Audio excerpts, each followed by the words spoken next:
আল্লাহ রাসূল সাল্লাল্লাহু আলাইহি ওয়াসাল্লাম বলেন, মা বাইনা বাইতি ওয়া মিম্বারি রাউযাতুম মিন রিয়াজিল জান্নাহ। আল্লাহ রাসূল সাল্লাল্লাহু আলাইহি ওয়াসাল্লাম বলেন, আমার ঘর এবং আমার এই মিম্বরের মাঝে যেই জায়গাটা দেখো, এটা জান্নাতের একটি বাগান।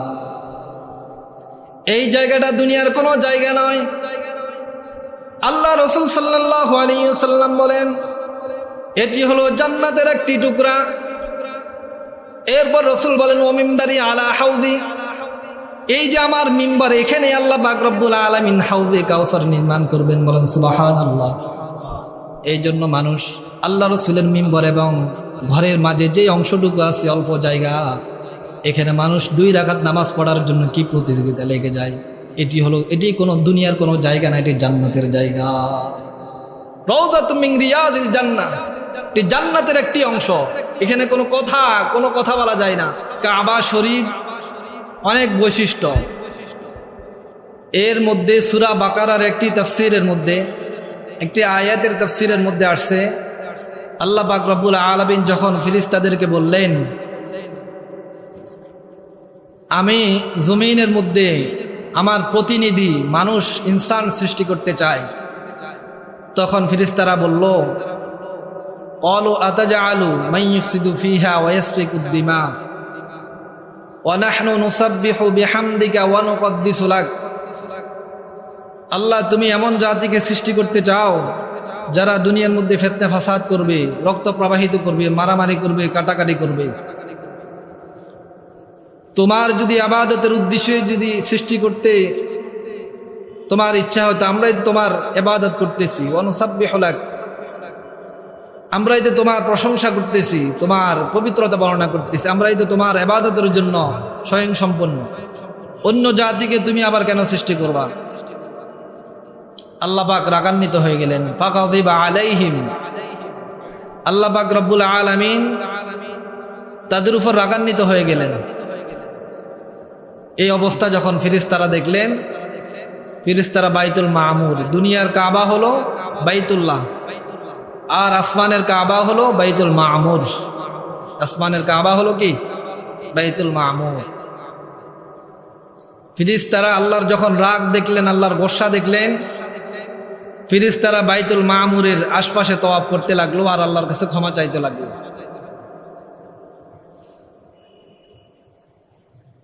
এই অবস্থা দেখে আল্লাহ পাক রব্বুল আলামিন তাদের উপর সন্তুষ্ট হয়ে গেলেন এবং তাদেরকে ক্ষমা করে দিলেন। বলেন সুবহানাল্লাহ।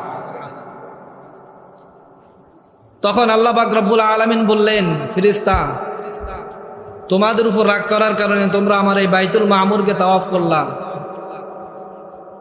আমার কাছে ক্ষমা চাইলা, এতে আমি সন্তুষ্ট হয়ে তোমাদেরকে মাফ করে দিলাম। জমিনের মধ্যে তোমরা এমন একটি ঘর নির্মাণ করো, যে ঘর আমার মানব জাতি, আদম জাতি, যাদের উপর আমি রাগান্বিত হয়ে যাব, মান সাখাত্তু আলাইহি মিন বানি আদম ওয়া ইয়াতুফু হাওলাহু কামা তুফতুম হাওলা আরশি ফাআরজি আনহু কামা রাজিতু আনকুম। আল্লাহ পাক রব্বুল আলামিন বলেন, আদম সন্তানের মধ্যে যার উপর আমি রাগান্বিত হয়ে যাব, অসন্তুষ্ট হয়ে যাব, এই ঘরকে সে যদি তাওয়াফ করে আমার কাছে ক্ষমা চাই, তোমাদের উপর যেমন আমি সন্তুষ্ট হয়ে গেলাম, তোমাদেরকে যেমন আমি ক্ষমা করে দিলাম, আমার বনি আদমকে আমি এভাবে ক্ষমা করে দিব। বলেন সুবহানাল্লাহ।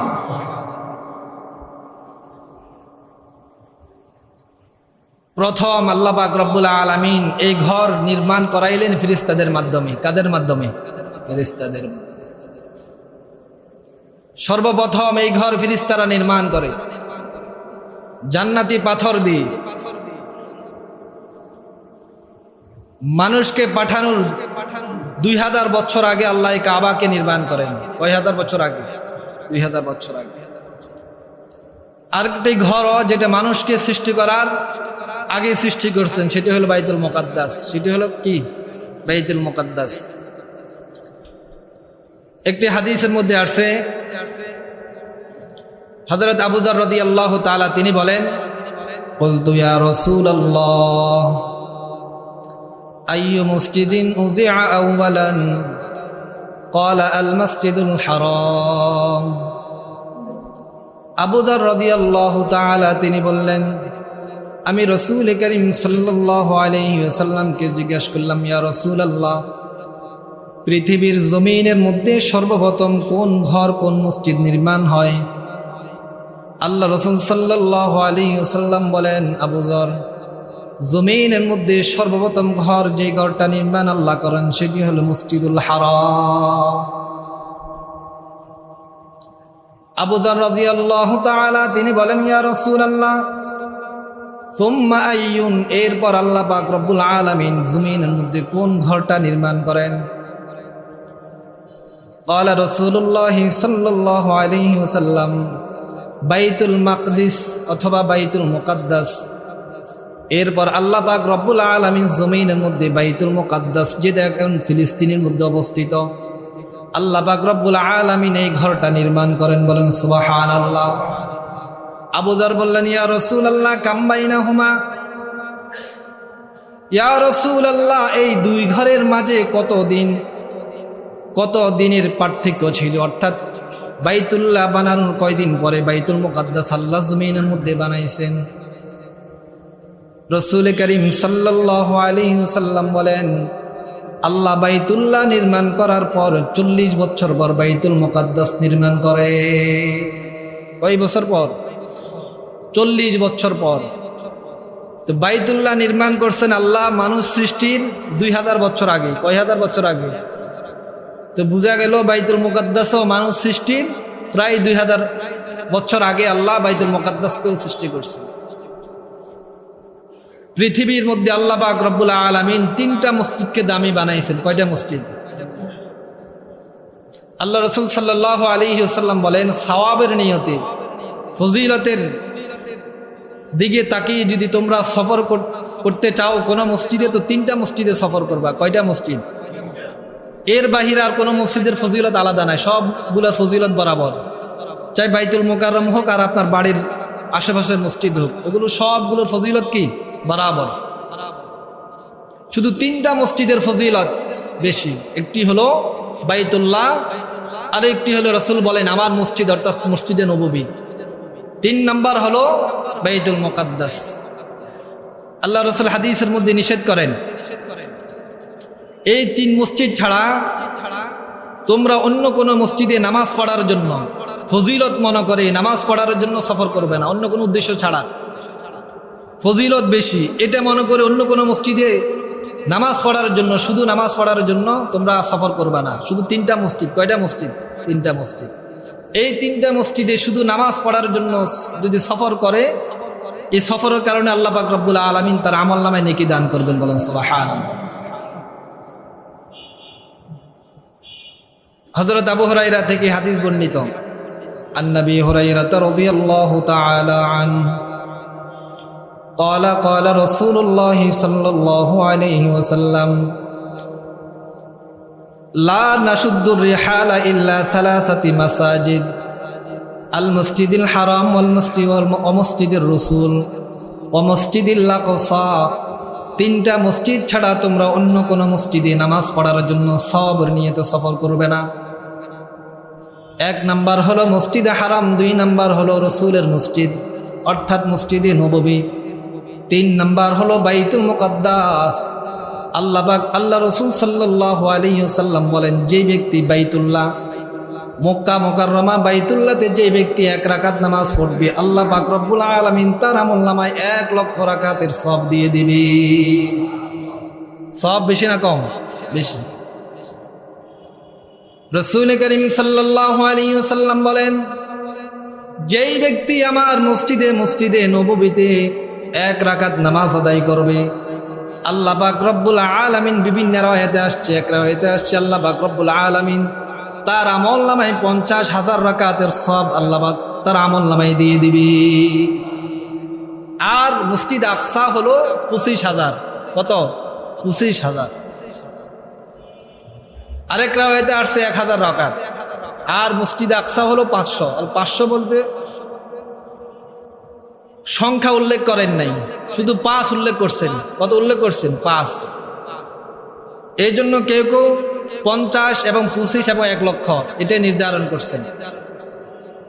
তো পৃথিবীর মধ্যে 3টা মসজিদ হলো সেরা মসজিদ, ফজিলতপূর্ণ মসজিদ। আল্লাহ রসুল সাল্লাল্লাহু আলাইহি ওয়াসাল্লাম মক্কা মুকাররমা থেকে যখন হিজরত করে মদিনায় রওনা হলেন, সরাসরি মদিনায় যান নাই, মদিনার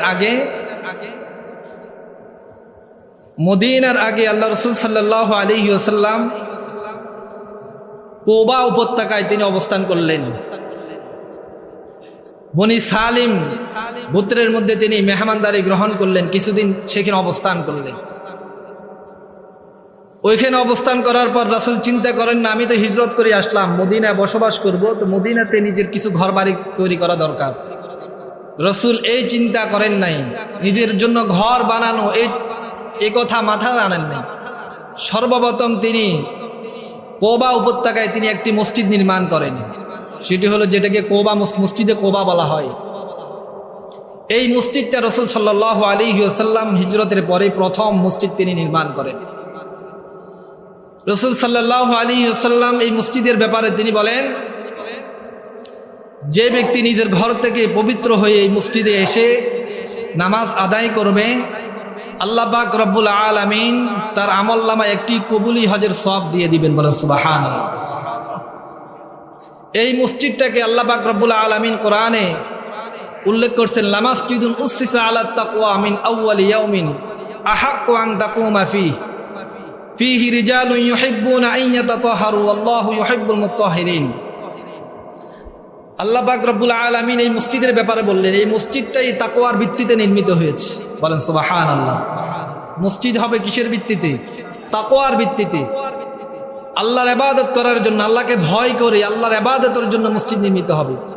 অনেকে প্রতিহিংসামূলক মসজিদ নির্মাণ করে, অনেক এলাকায় আছে।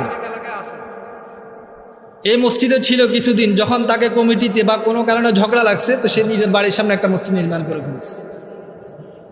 এই উদ্দেশ্যে মসজিদ যদি নির্মিত হয়, এটা তাকওয়ার ভিত্তিতে হয় নাই। এই মসজিদ কিসের ভিত্তিতে হয় নাই? তাকওয়ার ভিত্তিতে। পাশাপাশি মসজিদ, 2 কদম দিলে আরেকটা মসজিদ, এক ভাই এখানে দিছে আরেক ভাই এখানে দিছে, তাদের হিংসা বশত এর মসজিদে সে যাবে না, এর মসজিদে সে যাবে না, এটাকে তাকওয়ার ভিত্তিতে মসজিদ বলা হয় না।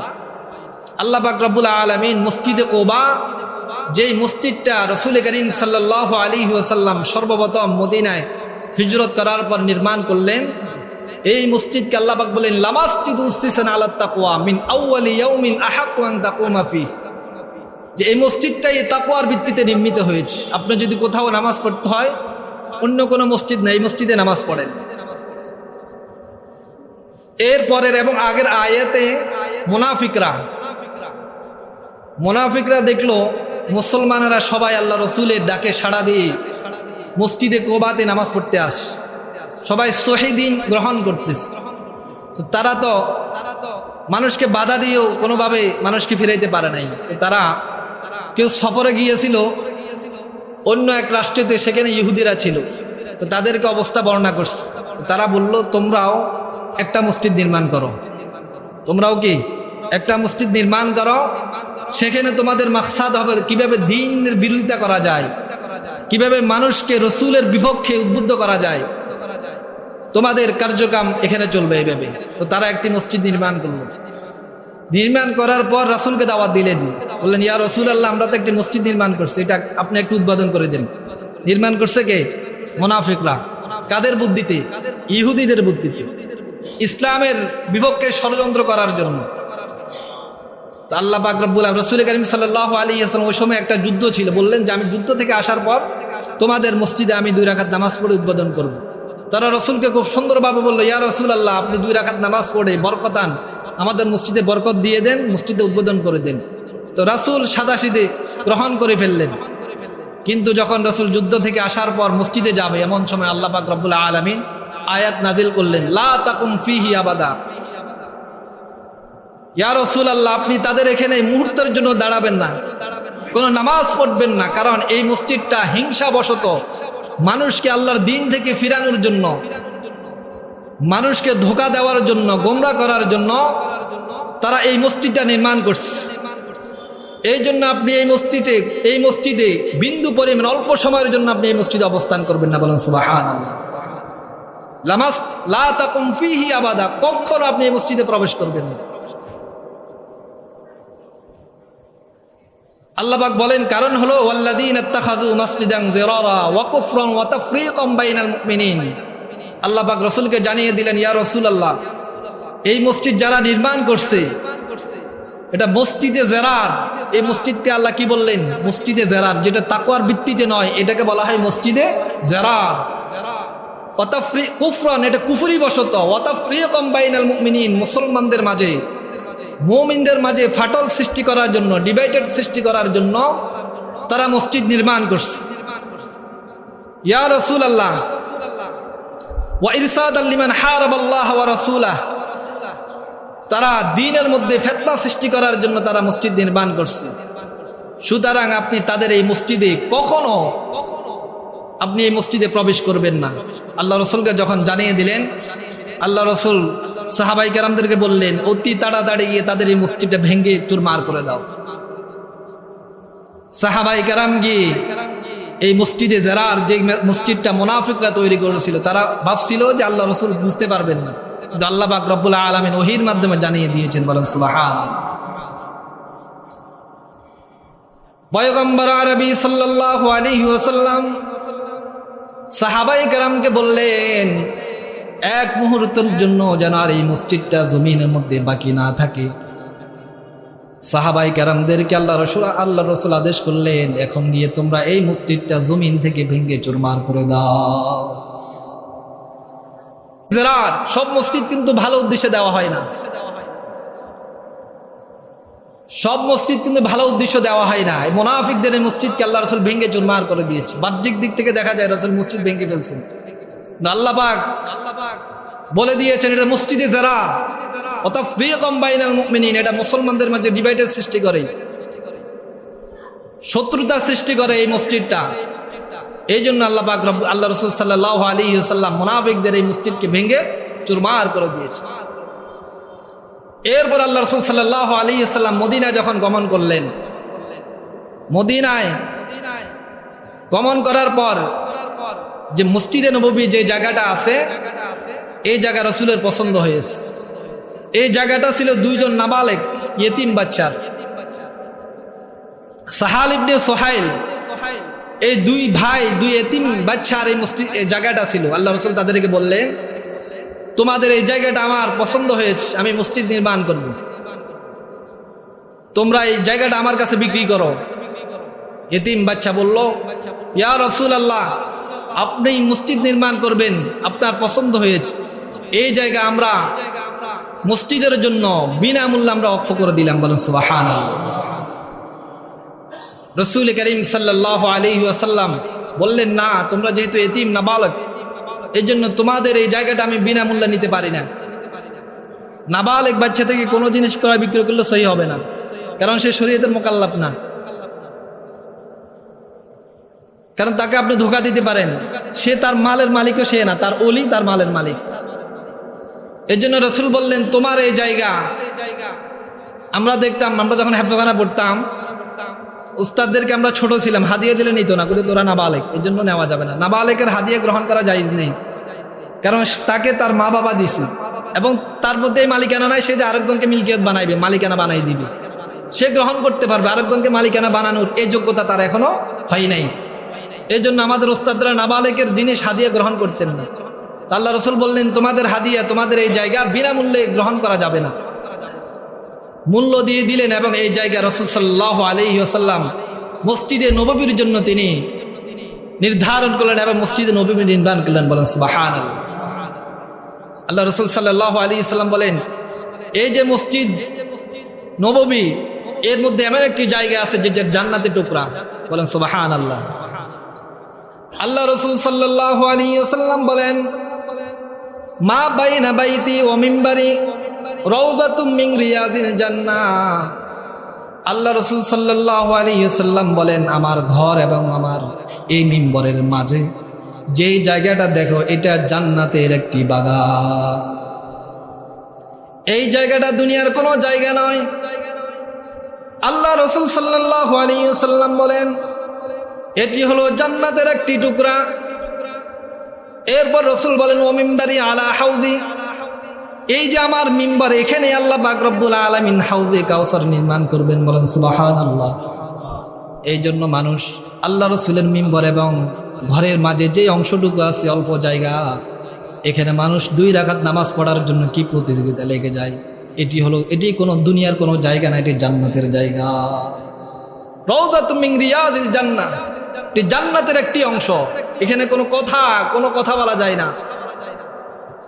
আল্লাহর ঘর এমন জায়গা, আল্লাহ রসুলের সামনে একদিন হযরত ওমর রাদিয়াল্লাহু তাআলা এবং আবু বকর সিদ্দিক রাদিয়াল্লাহু কোনো কারণে তাদের আওয়াজ উঁচু হয়ে গেল।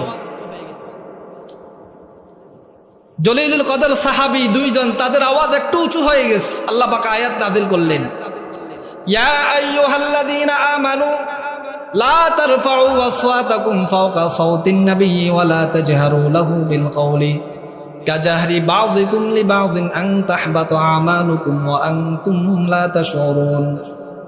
আবু বকর এবং ওমরের একটু আওয়াজ উঁচু হয়ে গেল।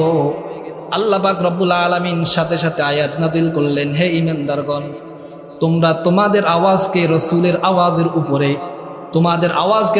আওয়াজের উপরে উঁচু করো না।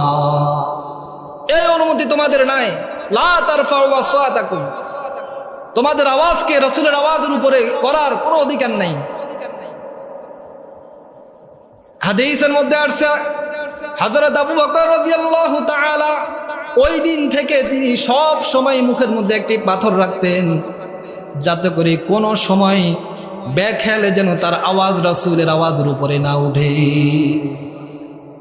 ওই দিন থেকে তিনি এমন সতর্কতা অবলম্বন করলেন, মুখের মধ্যে সবসময় একটা পাথর রাখতেন। পাথর মুখের মধ্যে কিছু থাকলে আওয়াজ বড় করা যায় না, ইচ্ছা থাকলেও আওয়াজ বড় করা যায় না। ওই দিন থেকে আবু বকর রাদিয়াল্লাহু তাআলা সবসময় একটা মুখে পাথর রাখতেন, যাতে করে কোনোভাবে বেখেয়ালেও যেন রাসূলের আওয়াজের উপর তার আওয়াজ উঁচু না হয়। কি পরিমাণ আদব ছিলেন! মসজিদে ঢুকলে তাদের আওয়াজ এমন ছোট হয়ে যেত, রাসূলের সামনে আওয়াজ তাদের একদম নিচু থাকতো, কোনো আওয়াজ হতো না, কোনো সাউন্ড হতো না। মসজিদে প্রবেশ করলে কোনো সাউন্ড হতো না। আজকে তো আমরা মসজিদে ঢুকে, মসজিদের আদব কি, আল্লাহর ঘর, এই ভয় আমাদের অন্তরে নাই। মসজিদে ঢুকে এইদিকে কথা, এইদিকে গপসপ, এইদিকে আওয়াজ, এটা কিয়ামতের আলামত। এটা কিসের আলামত? কিয়ামতের আলামত। আল্লাহ রাসূল সাল্লাল্লাহু আলাইহি ওয়াসাল্লাম বলেন, কিয়ামতের পূর্বে মসজিদে শোরগোল বেড়ে যাবে। কি বেড়ে যাবে? শোরগোল বেড়ে যাবে, আওয়াজ বেড়ে যাবে। মুসল্লি কিন্তু বসে বসে কথা বলবে। পাক্কা মুসল্লি 5 ওয়াক্ত জামাত মসজিদে পড়ে, কিন্তু মসজিদে আল্লাহর ঘর, এই আজমত, এই ভয় তাদের অন্তরে নাই। এই ভয় তাদের অন্তরে নাই। আল্লাহ রাসূল সাল্লাল্লাহু আলাইহি ওয়াসাল্লাম একটি হাদিসের মধ্যে মসজিদের আদব সম্পর্কে আল্লাহ রাসূল সাল্লাল্লাহু আলাইহি ওয়াসাল্লাম বলেন, আমরা যখন মসজিদে প্রবেশ করি দোয়া পড়ি, আল্লাহুম্মা আফতাহলি আবওয়াবা রাহমাতিক। প্রবেশ করার সময় আল্লাহর কাছে প্রার্থনা করি, আল্লাহ আমাদের জন্য রহমতের দরজাকে তুমি উন্মুক্ত করে দাও, খুলে দাও। আপনার এই দোয়ার কারণে আল্লাহ আপনার জন্য রহমতের দরজা খুলে দিলেন। আর আপনি মসজিদে ঢুকে শোরগোল কথাবার্তা শুরু করলেন। আল্লাহ রাসূল বলেন, যখন কোনো বান্দা মসজিদে কথা শুরু করে, একজন ফেরেশতা আসি তাকে ডাক দিয়ে বললে, ইয়া হাবিবাল্লাহ উসকুত, ইয়া হাবিবাল্লাহ, হে আল্লাহর বন্ধু, তুমি একটু চুপ হও, তোমার কথাটা বন্ধ করো। এরপরও যখন ওই ব্যক্তি আওয়াজকে বন্ধ করে না, কথা বন্ধ করে না, কিছুক্ষণ পর ফেরেশতা আর একটু রাগান্বিত হয়ে বলেন, ইয়া আব্দুল্লাহ উসকুত, ইয়া আব্দুল্লাহ, হে আল্লাহর বান্দা হাবিব থেকে চলে গেছে, এখন আব্দুল্লাহ। আল্লাহর বান্দা এতক্ষণ বলছিল আল্লাহর দোস্ত, এখন বলতেছে আল্লাহর বান্দা। উসকুত ইয়া আব্দুল্লাহ, হে আল্লাহর বান্দা তুমি চুপ হও, কথা বলো না, মসজিদ আল্লাহর ঘর। এরপরও যখন সে আওয়াজ বন্ধ করে না, কথাবার্তা বন্ধ করে না, এরপর এবার আর আব্দুল্লাহ বলে নাই, হাবিবুল্লাহ বলে না, এরপর বলে ইয়া আদুব্বাল্লাহ উসকুত, ইয়া আদুব্বাল্লাহ, হে আল্লাহর দুশমন তুমি আওয়াজকে বন্ধ করো। বলেন নাউজুবিল্লাহ। ঢুকলেন আল্লাহর হাবিব হয়ে, বের হলেন আল্লাহর দুশমন হয়ে। কিসের কারণে? কথাবার্তা বলার কারণে, মসজিদে আদব রক্ষা না করার কারণে। আপনি প্রবেশ করলেন, তখন আপনাকে ফেরেশতা বলল হাবিব আল্লাহ, কিন্তু যখন আপনি কথা বন্ধ করেন নাই, মসজিদের আদব রক্ষা করেন নাই, তখন ফেরেশতা আপনাকে বানাই দিল আদুব্বাল্লাহ, আল্লাহর দুশমন। ঢুকলেন আল্লাহর হাবিব হয়ে, বাইর হলেন আল্লাহর দুশমন হয়ে। এটা আমরা চাই এরকম? আল্লাহর বন্ধু হয়ে ঢুকবো, দুশ্মন হয়ে বাইরে বেটে আমরা চাই? এটা যদি না চাই, মসজিদে কথাবার্তা একদম বিলকুল বন্ধ। মসজিদের বাহিরে এত জায়গা, আপনার বাসা, দোকান, কত রাস্তাঘাট আছে, আপনি এত সংকীর্ণ একটা জায়গার মধ্যে এত কথা বলার দরকার কি? সারাদিন তো বাহিরে থাকেন, কথাগুলো ওখানে সেরে আসেন। মসজিদে আসছেন অল্প সময়ের জন্য, এখানে মসজিদের আদব রক্ষা করে আল্লাহর ভয় দিলে রেখে কথাকে বন্ধ রাখেন। অনেক মুরব্বী ছেলে ফেলে কথা বললে বোঝা যায় সে অবুঝ। মুরব্বীরা কথা বললে তখন তো বলার কিছু থাকে না। এই জন্য এই বিষয়টা খুব গুরুত্ব সহকারে নিবেন। মসজিদে কোনো সাউন্ড হবে না, কোনো আওয়াজ হবে না। আল্লাহ পাক রব্বুল আলামিন মসজিদকে পৃথিবীর মধ্যে সর্বশ্রেষ্ঠ ঘর হিসেবে আল্লাহ নির্মাণ করেছেন। আল্লাহ পাক রব্বুল আলামিন বলেন, এই মসজিদ হলো পবিত্রময় ঘর, নিরাপদ স্থান। এটা আল্লাহ ইবাদতের জন্য আল্লাহ নির্মাণ করেছেন। রাসূল করিম সাল্লাল্লাহু আলাইহি ওয়াসাল্লাম বলেন, আহাবুল বিলাদি ইলাল্লাহি মাসাজিদুহা, আল্লাহর কাছে সবচাইতে প্রিয় জায়গা হলো, প্রিয় ঘর হলো আল্লাহর মসজিদ, আল্লাহর ঘর মসজিদ। আর সবচাইতে নিকৃষ্ট জায়গা হলো বাজার, যেখানে মারামারি, শোরগোল, চিল্লাচিল্লি, মিথ্যা এবং মানুষের গীবত হয়, সেই জায়গা হলো আল্লাহর কাছে সবচাইতে নিকৃষ্ট। কারণ হলো কি, গীবত করা হয় বাজারে। তাফসীরের কিতাবের মধ্যে আসছে, হাদিসের কিতাবের মধ্যে আসছে, বাজারকে আল্লাহ নিকৃষ্ট কেন বলছেন? এখানে গীবত হয়, মিথ্যা হয়, ধোঁকাবাজি হয়, চিল্লাচাল্লি হয়, মারামারি হয়। আপনি যদি মসজিদে এসে গীবত করেন, অমুক এটা করছে, অমুক এটা করছে, মসজিদে এসে যদি সকলখড়ি করেন, দুইজনের মাঝে ঝগড়া লাগান, তো আপনি মসজিদকে বাজার বানিয়ে ফেললেন, নিকৃষ্ট জায়গা বানিয়ে ফেললেন। বলেন নাউযুবিল্লাহ। এর জন্য কথা বলবো না ইনশাল্লাহ। কে কে রাজি আছি ইনশাআল্লাহ? আল্লাহ তাআলা আমাদের প্রত্যেককে কবুল ও মঞ্জুর করে নিন, সকল বলে আমিন। আল্লাহ পাক রব্বুল আলামিন মসজিদ সম্পর্কে একটি আয়াত নাযিল করেন। মসজিদে প্রবেশ করবে কারা, মসজিদের ইমাম হবে কারা, মসজিদের খাদেম হবে কারা, মসজিদের পরিচালনাকারী কারা হবে, তাদের গুণ কেমন হবে, আল্লাহ পাক রব্বুল আলামিন এগুলো পর্যন্ত নির্ধারণ করে দিয়েছেন। আপনি যে সেই মসজিদে এসে ঢুকে যাবেন, মসজিদ আবাদ করবেন, এটা সম্ভব না। এটা সম্ভব নয়, এই অধিকার আপনার নাই। আল্লাহ পাক রব্বুল আলামিন বলেন, ইন্নামা ইয়ামুরু মাসাজিদাল্লাহি মান আমানা বিল্লাহি ওয়াল ইয়াউমিল আখির। মসজিদ আবাদ করবে, মসজিদ আবাদের মধ্যে মুসল্লিরা অন্তর্ভুক্ত, ইমাম অন্তর্ভুক্ত, মুয়াজ্জিন অন্তর্ভুক্ত, খাদেম অন্তর্ভুক্ত, যারা মসজিদ পরিচালনা করে সভাপতি, সেক্রেটারি থেকে সকল সদস্য এর মধ্যে অন্তর্ভুক্ত। এদের কয়েকটি কোয়ালিটি, গুণাবলী আল্লাহ পাক রব্বুল আলামিন আয়াতের মধ্যে উল্লেখ করেন। এক নাম্বার হলো মান আমানা বিল্লাহ, সঠিক ইমানদার হইতে হবে, পরিপূর্ণভাবে আল্লাহর উপর ঈমান রাখতে হবে। দুই নাম্বার হলো ওয়াল ইয়াউমিল আখির, পরকালে হিসাব নিকাশ হবে, আল্লাহর কাছে জবাবদিহিতা করতে হবে। কিয়ামতের দিন কঠিন ভয়াবহ অবস্থার মধ্যে আপনাকে দাঁড়িয়ে আল্লাহর কাছে হিসাব নিকাশ দিতে হবে। এই ভয় দিলের মধ্যে রাখতে হবে, এর উপর বিশ্বাস রাখতে হবে। যার এই ভয় থাকবে, সে কখনো চুরি করতে পারে, সে কখনো ধোঁকাবাজি করতে পারে, সে কখনো নামাজ ছাড়তে পারে না, কিচ্ছু পারে না, কোনো গুনাহ করতে পারে না। তিন নম্বর হলো ওয়া কামাস সালাহ, যে ব্যক্তি নামাজ কায়েম করে, ও আতা যাকাত, নামাজ কায়েম করে, নামাজি হতে হবে। মসজিদ পরিচালনা করতে হলে নামাজি হতে হবে। ও আতা যাকাত, এবং যাকাত দিতে হবে। মাল সম্পদ কৃপণতা করলে হবে না, আল্লাহর রাস্তায় ব্যয় করতে হবে। কি করতে হবে? ব্যয় করতে হবে। আপনি পরিচালক, কিন্তু এক টাকাও নিজের পকেট থেকে বাইর করেন না, এই পরিচালনা করার অধিকার আপনার নেই। হাতকে প্রশস্ত করতে হবে। মুসল্লি, কিন্তু পুরা বছর আপনি মসজিদে কোনো অনুদান অবদান আপনি রাখলেন না, তো মসজিদের হক আপনি আদায় করলেন না। ওয়ালাম ইয়াখশা ইল্লাল্লাহ, এই ক্ষেত্রে আল্লাহকে ছাড়া আর কাউকে ভয় করে না, কাউকে ভয় করে না। মসজিদ এটা আল্লাহর ঘর, উন্মুক্ত জায়গা, এখানে কোনো ভেদাভেদ নেই, কোনো প্রভাব বিস্তার এখানে চলবে না। সবাই সকলের অধিকার বরাবর, কে ক্ষমতা যায়, কে ক্ষমতা আসে, এগুলো দেখার কোনো সুযোগ নেই। এগুলো দেখে কিছু নির্ধারণ করা, এর সুযোগ নেই। এটা যদি কেউ করে থাকে, খেয়ানত করছেন। মসজিদের মধ্যে মুসল্লি, তার মধ্যে যদি ঈমান থাকে, আখিরাতের প্রতি বিশ্বাস থাকে, নামাজি হয়, যাকাত দেয় এবং আল্লাহকে ছাড়া কাউকে ভয় করে না, সেই মসজিদের আবাদ করার অধিকার রাখে। ফাআসা উলাইকা আন ইয়াকুনু মিনাল মুহতাদিন। আল্লাহ পাক রব্বুল আলামিন বলেন, যাদের মধ্যে এই গুণগুলো আছে, তারাই হলো হেদায়েতের অধিকারী, হেদায়েত প্রাপ্ত। বলেন সুবহানাল্লাহ।